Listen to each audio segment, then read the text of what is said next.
Unisciência. A calçada, para mim, é o meio mais primário, é o modal mais importante da mobilidade urbana. A gente vê no Jornal Nacional falar de ciclovia, falar de moto, falar de transporte coletivo, e a gente pouco fala dos nossos direitos ao uso dos pés. Existe um projeto que o senhor pode pegar, que é a continuação do seu. Lá no Chile, fizeram o projeto Mi Barrio, que foi pegar o seu projeto e entrar nos bairros, discutir com a população agora, na sua segunda fase, qual é a calçada que eu quero. Vai ter árvore na minha calçada? Qual é a dimensão? Como ela vai interagir? Qual é a cor do paver? Ou seja, transformar isso em modelo. Isso é lindíssimo. E, fora isso, muito, muito bem. Eu não vou fazer pergunta, era só parabenizar a todos. Obrigado. Mas o esclarecimento, você tinha uma pergunta.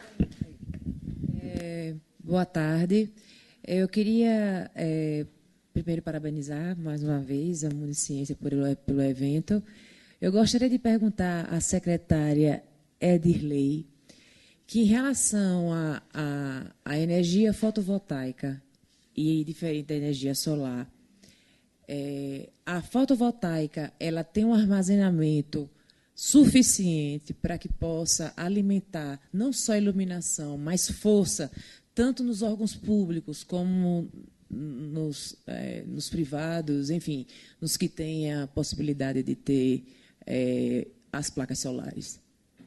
Sim, vai depender da sua demanda e da quantidade de kits que você coloca. No nosso caso, ela tem ela vai gerando e vai consumindo ao mesmo tempo. Nós não fazemos armazenamento. Em determinados horários do dia, se a gente tem uma produção superior ao que está consumindo, isso entra como crédito e abate na nossa conta, né? Agora, essa energia é muito usada em localizações remotas, onde o custo de uma rede de transmissão é muito elevado, então ela é feita, e aí você tem o armazenamento em baterias, que não é o nosso caso lá, mas é muito usado em fazendas, né, em localizações remotas, em sinais de trânsito, tipo pardal, assim, localização que você não tem fornecimento de energia, também pode ser feito. Tá? Obrigada. Não. Outra pergunta? Eu sou Elza, sou da Rede de Monitoramento e Avaliação, e, especificamente, eu sou médica, então, mais a parte de avaliação em saúde, e aí eu queria destacar o projeto do município de Astorga. Eu acho que talvez o senhor não tenha ideia do impacto que isso tem à saúde da população. O senhor colocou muito ao comércio, mas hoje a segunda causa de morte entre idosos é referente às quedas.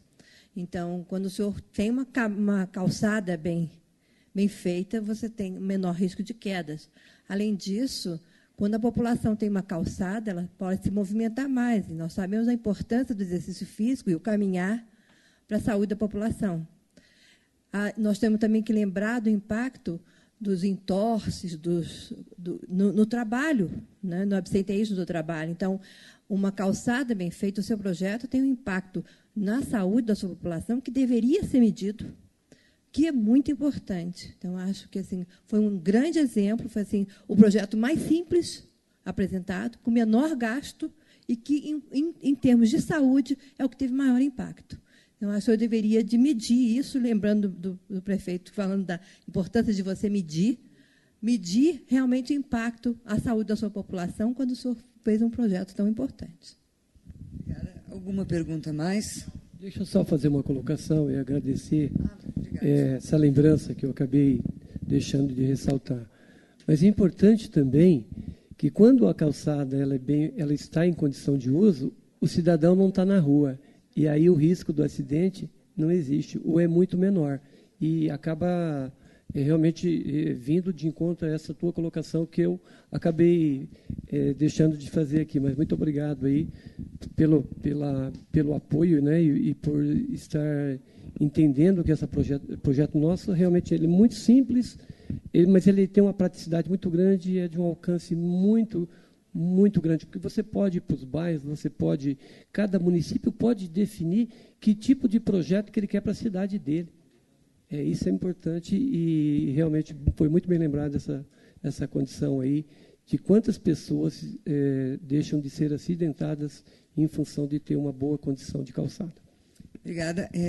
Vou pedir para fazer a pergunta no microfone e dizer o nome só, para que a gente... Não, Ângelo Roncalho, eu sou hoje colaborador da CNM, mas também fui vereador, prefeito, presidi a Associação de Minas. Lá nós tínhamos o projeto de boas práticas de gestão. Mas eu quero aqui até um depoimento a toda a equipe da CNM, do Municiências, do Gustavo, presidente Paulo, essa visão que foi bem colocada aí pelo ministro Augusto Nardes, mas, na realidade, vocês hoje aqui estão sendo pioneiros, né? Os 15 e vocês estão sendo premiados, porque muito mais do que os exemplos, as boas práticas, a interação que isso vai se propagar aí com os demais municípios, a troca de experiências. Nós teremos aqui à tarde, e isso o Gustavo tem uma visão muito aguçada e realmente percebeu isso, toda a equipe também. Teremos aqui as universidades, e eu tive a oportunidade de visitar lá em Minas, semana passada, na Universidade Federal de Viçosa. Lá tem a Casa dos Prefeitos, que eles têm projetos vários que apoiam municípios em Minas e no Brasil como um todo, mas quando se pesquisa é muito tecnicismo, é muita teoria, e aqui não, eles vão ter a oportunidade de conhecer na prática o que vocês fizeram, e a grande tendência é que isso possa ser de forma inversa, levar isso para estudar e de que forma eles podem colaborar, né, com várias mãos, para que isso possa chegar nos demais municípios, apoiando a CNM, esse movimento todo. Então, é o início de um projeto muito grandioso, realmente que vai chegar nos demais municípios de forma muito fácil de ser adaptado e ser colocado em prática. Então, realmente, a CNM tem essa visão, e vocês são parceiros, estão colaborando muito nisso, nós queremos parabenizar. E uma pergunta aqui ao prefeito Fernando Cabral, de Bom Despacho, eu tenho acompanhado, até porque ele é nosso garoto propaganda do Urban hoje, né, que está se implementando no Brasil como um todo. Ele tem uma fala que eu não percebi aqui com relação às finanças municipais. É aquilo que você colocou da educação financeira, do rendimento que se tem do recurso público, uma falinha rápida até para compartilhar com os demais, que eu acho isso também super interessante para que os gestores possam estar levando nos seus municípios. Ok. Bom, quando eu cheguei na prefeitura, o critério de pagamento, as tesoureiras, diziam o seguinte: o que o prefeito manda pagar, eu pago. Então, a ordem era, o prefeito arbitrava quem ia receber. Eu disse, olha, tem dois problemas nisso. Primeiro, que é ilegal. A lei diz que nós devemos pagar na sequência do vencimento, sequência cronológica, exceto se houver vantagem para o município, em cujo caso é permitido, a lei permite você trocar de ordem. Por exemplo, se um fornecedor te dá um desconto substancial, você pode, em tese, alterar a ordem para se beneficiar desse desconto. Eu mesmo, em 2013, usei bastante esse recurso. O fornecedor que me dava maior desconto, eu pagava na frente. Bom, o outro problema diz respeito à perda financeira que o município tem quando ele não organiza sua tesouraria. Então, eu comecei a dar cursos de administração financeira para os servidores em geral e para as tesoureiras em particular, mostrando para elas como é que funciona o mercado de capitais. O mercado de capital tem uma relação direta com a prefeitura, embora nem todo tesoureiro perceba isso. Provavelmente, muitos prefeitos não percebam isso. O que é que acontece? O município como o meu, ele mantém ao longo do ano um saldo médio em torno de 20 milhões de reais por mês. Esse saldo ele só quase desaparece no final do ano, mesmo assim não desaparece. Ele vai para em torno de 10 milhões, porque nós temos dinheiro de convênio, temos algumas provisões para pagar em janeiro. Então, saldo médio anual de 20 milhões por mês.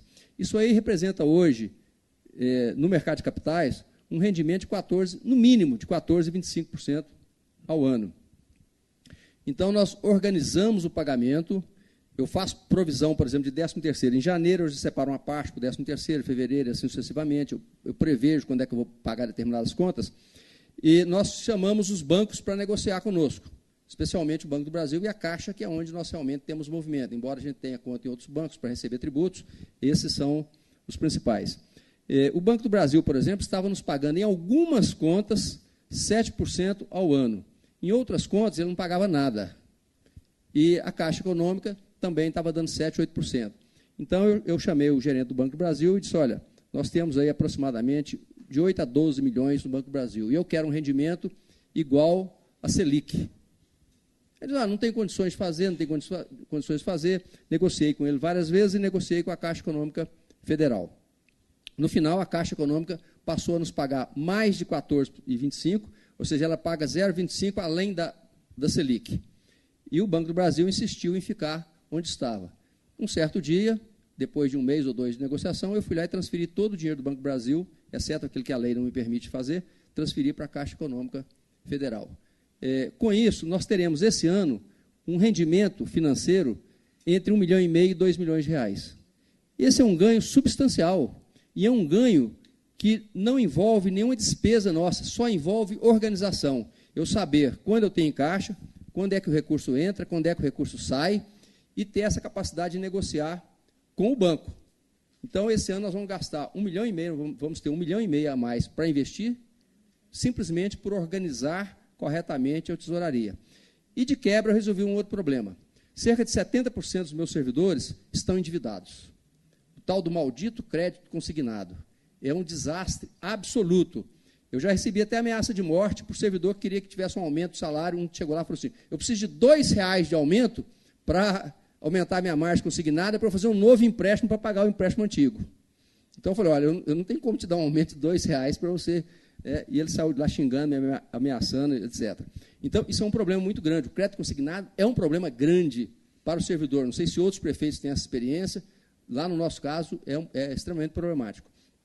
Então, ao dar o curso de formação administração financeira para a administração pública, nós aproveitamos e começamos a dar curso de administração financeira para a vida particular do servidor. Como ele faz para não se endividar, como ele faz para, ao invés de ser um tomador de crédito, ele ser uma pessoa que tem reserva no banco. E as primeiras turmas que nós formamos têm sido um sucesso absoluto. Muitos dos nossos servidores que fizeram os cursos já deixaram de dever e já passaram a fazer uma pequena poupança para tirar umas férias, comprar um carro novo, etc. Em vez de se endividar, eles pagam à vista. Então, é um ganho duplo. Há uma tranquilidade muito grande do servidor que aprende a administrar a sua vida financeira, mas há um ganho muito grande para a administração que passa a ter recurso proveniente de rendimento financeiro do dinheiro que está no banco. E, ao contrário do que muita gente pensa, às vezes, até de um dia para o outro, nós conseguimos rendimento. É uma questão de discutir com o gerente, de exigir e de brigar. Então, o dinheiro vai ficar lá 3 dias, nós vamos lá e queremos a remuneração. É claro que é menor. Quando eu digo, olha, o dinheiro vai ficar aí 1 ano, 13º, por exemplo, vai ficar aí até novembro, dezembro, ele vai me pagar mais do que 3 dias, mas ele paga. Agora, tem que ter essa capacidade de negociar e de exigir do gerente. Realmente é uma vantagem bastante grande aí que o Ângelo nos lembrou. Mais uma pergunta. Primeiramente, bom dia. Meu nome é José Henrique Nascimento, trabalho na PGR, aqui em Brasília, e sou recém-formado pela Universidade de Brasília em Gestão de Políticas Públicas. E, primeiramente, agradecer a oportunidade e também parabenizar a todas as iniciativas escolhidas e ver que tudo aquilo que eu acreditei durante a graduação, aprendi, analisei, de fato funciona e vocês estão aqui para mostrar isso para a gente. Bem, resumidamente, queria fazer uma pergunta para o pessoal de Juntos pela Segurança. Primeiro, relacionado ao alcance do aplicativo. Eu sei que não teve muito tempo para fazer uma apresentação mais adequada, né, mais detalhada, mas primeiro saber se a população de Rio Largo ela tem adotado e, assim, não precisa em números exatos, mas se tem aumentado o alcance, etc., e também, se puder, em resumo, a respeito da atuação dos determinados setores que vocês fizeram esse mapeamento. Qual é o controle que vocês têm em cima da atuação e, enfim, eles têm atuado? Alô? Bom, obrigado pela pergunta. Com relação ao alcance, o projeto, ele, como eu já tinha falado, né, ele, do ponto de vista conceitual, da construção, ele nasceu lá em 2014. Né? Dr. Messi é um dos pioneiros do projeto lá, a gente começou a trabalhar, eu sou da parte tecnológica, ele é da parte de segurança pública, e a gente conseguiu provocar o município nesse sentido, e foram feitas várias ações. O aplicativo ele foi lançado oficialmente em março. Para vocês terem uma ideia, a população é tão carente, né, de ter como chegar, como fazer sua voz, que nos 10 primeiros dias que a gente lançou, saiu até na TV e tudo mais, foram mais de 1.000 downloads na época, num município pequeno e tudo mais, e isso até quebra o comportamento padrão de downloads de aplicativos, já que existe uma massa gigantesca de aplicativos e de denúncia, inclusive, né? Então, ao longo desses meses, a gente vem trabalhando várias ações com a comunidade. Então, por exemplo, semana passada, a gente fez uma cooperação entre um grupo enorme de jovens, são 120 jovens da parte da cultura. Então, agora é segurança, é cidadania e cultura. O projeto começa a ganhar outros perfis, né? E cada vez mais a gente percebe. Como eu falei, o Municiense, inclusive, ele tem um fator importantíssimo nisso, né? Porque você imagina que foi feita até gincana lá, então, nas escolas, os alunos empolgadíssimos. Quem não quer ter sua cidade aí num cenário, né? E concorrendo no projeto nacional, né? E com relação à gestão, eu vou deixar até doutor Messi, porque seria até injusto aqui eu não dividir esse momento. Existia aqui um protocolo, né? Só uma pessoa podia apresentar, mas a gente vem trabalhando isso, a gente foi junto para Viena, a gente esteve na Senasp. Eu queria convidar o doutor Messi para explicar a parte da gestão integral. É a antiga sinuca de bico, né? Tudo bem. Queria inicialmente e rapidamente agradecer a possibilidade de estar aqui hoje, principalmente a esse evento da Confederação, e tentando alinhar o que foi questionado. A gente traz hoje uma solução de tecnologia, mas em todo cenário que a gente conversa, acho que a primeira fala é: a tecnologia é o menos importante no que a gente está fazendo, né? Esse projeto nasceu dentro do Gabinete de Gestão Integrada, né, presidenciado na época pelo prefeito Toninho, né? E aí houve algumas questões políticas, houve mudança de prefeitura, de prefeito, perdão, e até mostrou a solidez da ideia, né? Que mesmo com mudanças na gestão, o projeto permaneceu e hoje já é alavancado pelos atuais secretários e pela prefeita.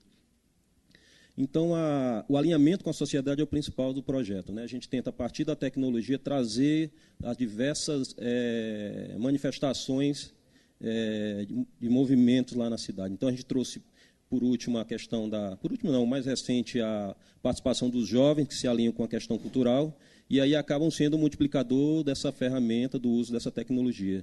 E a ideia é embarcar na mão do cidadão, utilizando a tecnologia, toda a possibilidade de ferramenta. Então, a gente começa hoje com a ideia da denúncia, mas a gente imagina, por exemplo, num cenário até curto, a possibilidade, por exemplo, da gente ter o app apontando o melhor local para uma mediação de conflito, então, tentando reduzir a demanda de uma delegacia, que acredita 90% do que chega para uma delegacia de polícia não é atividade de delegacia de polícia.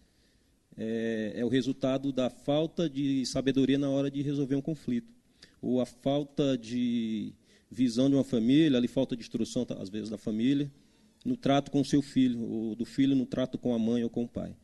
Então, e a gente acredita que isso tem que ser um papel não do prefeito ou do município, mas do cidadão, porque dentro das abstrações que a gente criou enquanto sociedade, né, a gente cria a abstração do país, da nação, do Estado enquanto unidade. Eu acho que a mais concreta das abstrações é o município, é o que realmente existe de fato. E a gente tem que resgatar cada vez mais uma grande relação entre o cidadão e a terra ali onde ele vive, a esquina em que ele mora. E a gente quer, a partir dessa ideia, tentar traçar algo novo, fugir um pouco do que se chama, por alguns teóricos, aí de eficientismo, né? Que é mais polícia, mais viatura, mais arma, mas a gente quer partir para o garantismo, que vamos tentar garantir os direitos que aquelas pessoas precisam lá e, dessa forma, tentar reduzir essa demanda por atividade policial, por atividade de segurança. E o município é importante não só enquanto o gestor da infraestrutura, né? A gente imagina, não, o prefeito colocou lá a internet e ajudou o projeto. Lá o que a gente vê, na verdade, é o prefeito trazendo para ele a responsabilidade, dizendo: olha, vamos sentar nesse gabinete, e aí está presente o delegado de polícia, o comandante da Polícia Militar, o juiz, o promotor, E ele, enquanto presidente daquele grupo, ele começa a dialogar e buscar soluções. Ele diz, olha, o que a gente pode fazer para melhorar a situação lá da Mata do Rolo, é o nome de um dos bairros lá em Rio Largo. E aí, dentro daquele ambiente, a gente consegue trazer soluções que, na maioria das vezes, são simples. Espero ter respondido algo do que você perguntou. Obrigado pela possibilidade.